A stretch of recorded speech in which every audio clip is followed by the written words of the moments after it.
本動画ではエリアルを解説。しかし、その前に全スタイル共通の動画をご覧ください。そうしないと本動画だけ見ても意味不明になるよ。エリアル仕様。B でエア回避。物体に触れれば自動でジャンプ。ほぼ真上に飛ぶ。踏むまでにスティックを入力していれば、入力した方向に飛べる。飛んだ後にスティックを入力して X を押せば、下りのジャンプ攻撃は向きを変えられる。ちなみに、抜刀状態で踏めば、踏んだ瞬間に攻撃を出す。また、踏みつけた際にゲージが増加。踏んだ時の攻撃も当たればさらにゲージ増加。派生から横に回避した際には通常回避。起き上がった直後も通常回避。エアならいいタイミングだと思って出したのに、通常回避が出ちゃったず。低い段差は飛び越しちゃう。ギリギリ届きそうなぐらいの高さなら、よじ登る。よじ登ってる最中に B を押すと飛ぶ。飛ぶ時にスティック入力していれば、わずかに角度変えられる。回避距離を発動させた場合、浮き出してから速度が上がる。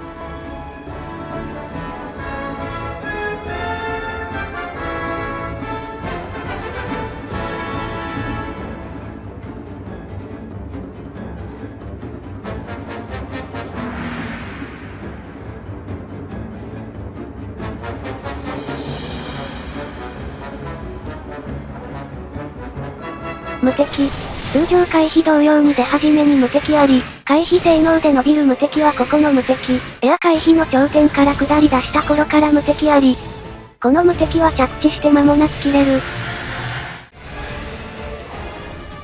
回避の出始めの無敵よりも、下り出した時の無敵の方が長い。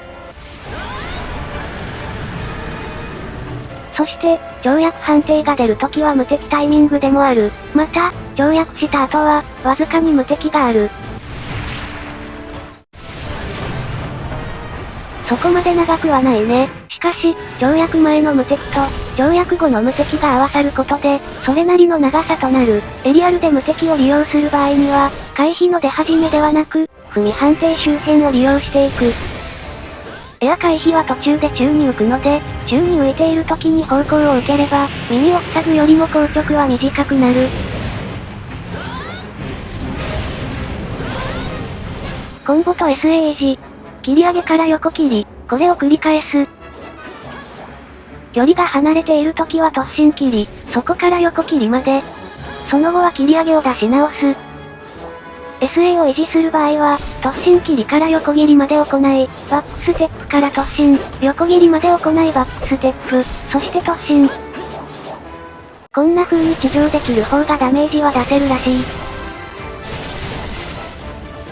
頭が上がって攻撃できなくなる直前に、踏んでおくとなおよし、跳躍を多用するのも悪くない。地上メインよりはダメージは下がるようだが、切れ味の消費を抑えられる。跳躍でゲージ増加するため、ゲージ蓄積量もほぼ一緒。また、エリアルの跳躍後のジャンプ攻撃も SA ある。ジャンプ攻撃後しばらく SA も続く。SA 目的でも優秀。地上で切る方が強い。ジャンプは弱い。先ほど説明したように地上で攻撃した方がダメージは高い。そのためモンスターの攻撃判定があるうちから、無敵を利用して攻撃をして火力を伸ばしたい。これができると火力が大幅に上がる。また、他のスタイルが届かない弱点を狙ったり。さらに、飛び越せるのを利用して、いかに的確に弱点にダメージを与えるか、こういった工夫をしないと地上で切ってた方がダメージ出ちゃう。エリアル SP。跳躍中にはスタミナは回復しない。SP 状態だと跳躍中もスタミナが回復する。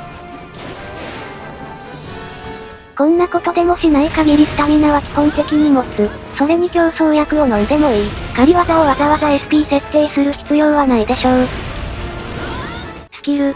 基本の片手装備で問題ない。飛燕のダメージ上昇は高いが、他武器のような跳躍中に大技があるわけではない。なので地上でもしっかりダメージが出せる方が大事。こんな構成もある。武器はドカキ切り、もしくはバルファルク武器専用。エア回避だと位置抜けがしにくいため、回避性能があると安定感が増す。他の必要最低限の火力スキルもありながら、飛燕を足せている。手数が多いスタイルではないので、臨戦でかなり切れ味は保てる。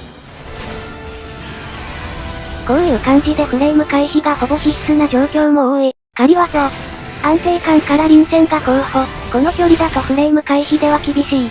事故が大幅に減る。高速を重視するなら昇竜もあり、混沌の元気効果と火力も捨てがたい。睡眠中の爆破。爆弾の真上を踏むと被弾。爆弾に触れるぐらいの距離で踏めば大丈夫。そもそも、爆弾を置いたら、その場で B で大丈夫。理想は次の方法。爆風を回避で初めで抜け。爆発で起きたところを踏んで切り上げを当て。下りを当てる。総量、マルチで状態異常を持って高速してもいい。高速のプロを目指すのもありでしょう。しかし、ソロで難易度の高いクエストクリアを目指す場合、非常にテクニカルなスタイルとなる。プレイヤーレベルに応じた楽しみ方が可能なのでおすすめです。ちなみに、バックステップやため切りに関しては、ギルド解説で行っているので、そちらをご覧いただけたら幸いです。他のスタイル解説動画で、より詳しく説明していることもあるので、よろしければ他スタイル動画もご覧くださいな。